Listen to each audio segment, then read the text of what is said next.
Strategi apa yang harus kita lakukan, Rio? Tanyaku. Pertama-tama kita harus mengambil apa yang telah dikuburkan oleh Alice. Kita harus memusnahkan pengaruh guna-guna dan pelet yang ada di dalam tubuh papamu. Jawab Rio. Tapi bagaimana cara kita melakukannya? Alice pasti juga ingin menangkapku, karena dia pun juga pasti tahu bahwa aku mencoba melarikan diri darinya. Aku akan menyamar dan mencoba mengalihkan perhatiannya. Di waktu yang sama, kamu harus segera menemukan dan mengambil benda yang telah dikuburkan itu. Jelas Rio. Apa kita akan melakukannya besok pagi? Tanyaku lagi. Sepertinya tidak bisa besok, karena Anindya besok akan kemari. Maaf ya, ujar Rio. Oh, tunanganmu akan datang ke sini? Iya Flo. Entah kenapa, hatiku terasa sakit. Aku merasa Rio sudah tak peduli lagi denganku. Akhirnya, aku putuskan untuk menyudahi obrolan kami, dengan alasan aku sudah merasa sangat mengantuk. Flo, kau menyukai Rio ya? Mahia seakan mengerti apa yang tengah aku rasakan saat ini. Tidak, kenapa kamu bertanya begitu? Terlihat sekali jika kamu merasa cemburu. Ledek Mahia. Aku hanya kesal, karena Rio menunda rencana kita. Dengan atau tanpanya, aku akan mengambil benda yang telah dikuburkan itu. Nyawa papaku dalam bahaya. Jawabku dengan nada yang agak tinggi. Lebih baik tunggu Rio saja, Anindya tak akan menginap di sini. Dia hanya mampir saja sebentar. Kalau saya boleh jujur, sebenarnya aku sama sekali tak suka dengan Anindya. Jangan tanya kenapa ya. Sebab, besok kau akan mengetahuinya sendiri. Lagian aku juga tidak peduli dengannya, pikirku. Kemudian, aku berbaring dan memutuskan untuk tidur. Beberapa saat kemudian, Mahia pun masuk ke dalam kalung yang selalu aku gunakan. Pagi telah datang, aktivitas di rumah disibukkan dengan acara jamuan makan untuk Anindya dan keluarganya. Sepertinya mereka akan menyambutnya dengan sangat mewah. Setelah para pelayanan mempersiapkan segala kebutuhanku, salah satu dari mereka mengatakan bahwa aku tak boleh turut serta dalam jamuan makan itu. Aku pun mengiyakan, lagian siapa yang mau hadir di acara yang membosankan itu. Setelah sarapan, aku berinisiatif untuk melihat keadaan rumah.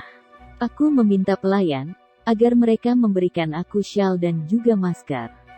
Tanpa sepengetahuan siapapun, aku pun pergi ke rumah dengan naik taksi. Taksi yang aku naiki terus mengintai rumah minimalis dengan 2 lantai itu, tidak ada aktivitas yang terlihat di luar rumah. Tapi, terlihat jelas mobil papa ada di garasi, itu artinya papa memang masih ada di dalam, karena walaupun tengah mengurus perusahaan cabang yang di luar kota pun, papa selalu membawa mobil kesayangannya itu. Akhirnya, kesempatan yang aku tunggu pun tiba. Terlihat Alice sedang pergi keluar menggunakan sepeda motor.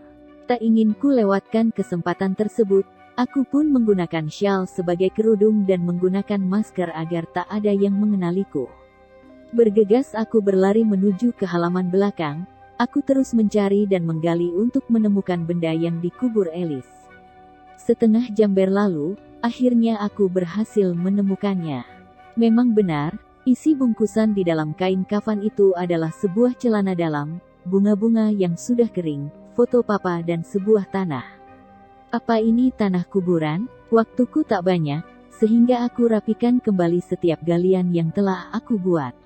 Aku coba masuk menggunakan kunci yang selalu kubawa. Ternyata Alice sudah mengganti kunci pintu belakang. Aku berlari menuju ke pintu depan, tapi sama saja, kunci pintu depan juga telah diganti.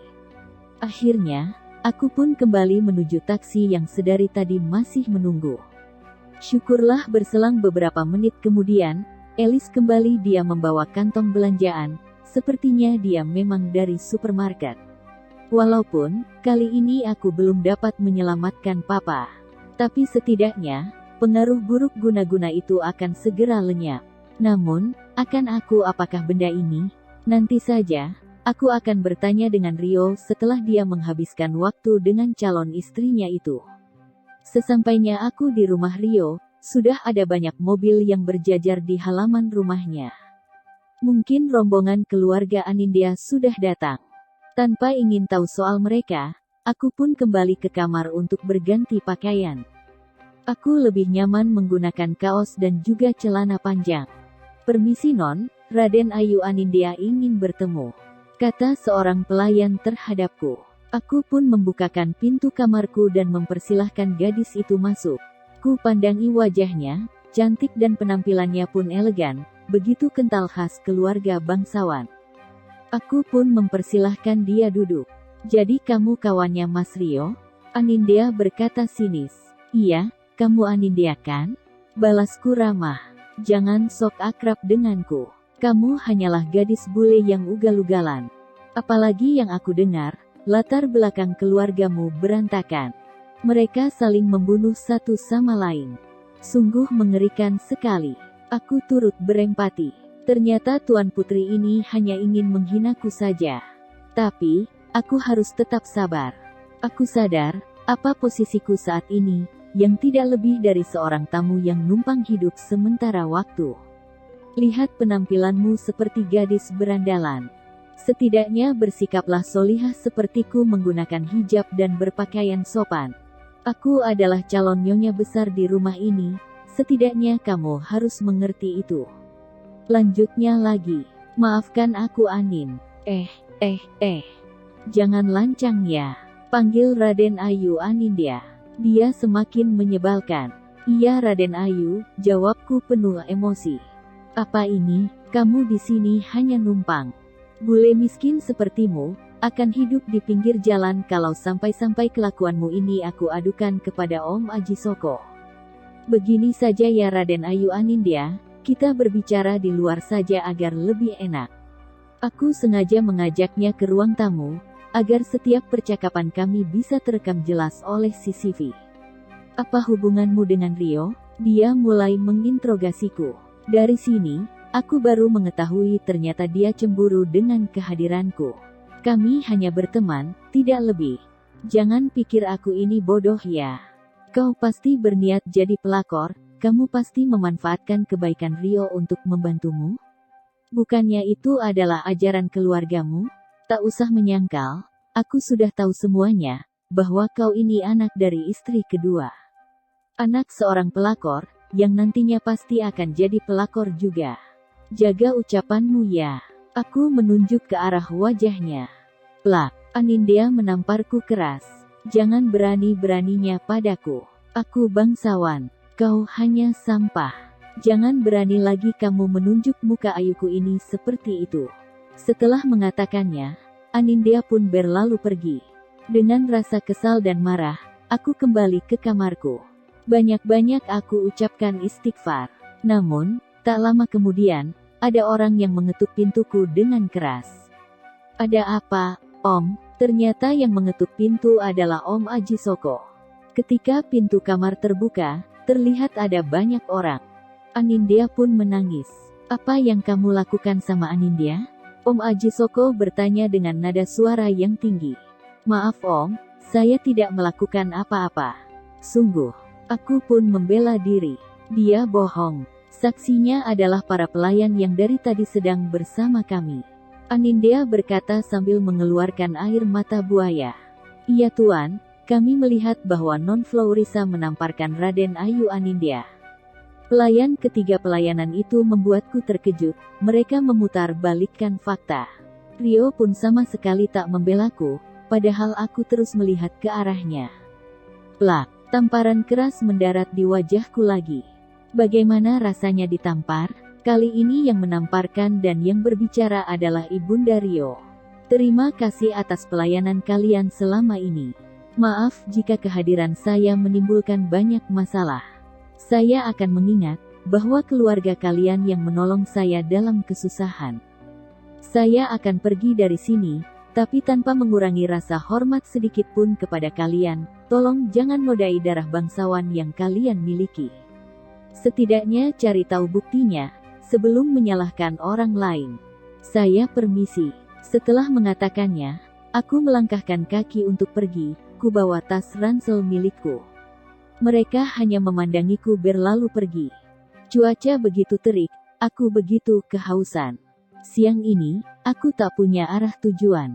Memanggil Mahia pun tak mungkin, karena dia hanya baru akan muncul kala petang menjelang. Dengan beberapa lembar uang yang aku miliki, aku berhenti sejenak untuk membeli minum. Aku baru ingat bahwa ponselku yang selama ini tak beraniku hidupkan karena takut Alice melacak kejadiannya. Aku putuskan untuk menjual ponsel itu. Akhirnya, aku punya modal untuk melakukan perjalanan. Ketika azan zuhur berkumandang, aku putuskan untuk pergi ke masjid untuk menunaikan sholat. Seusai sholat Allah pun memberiku petunjuk.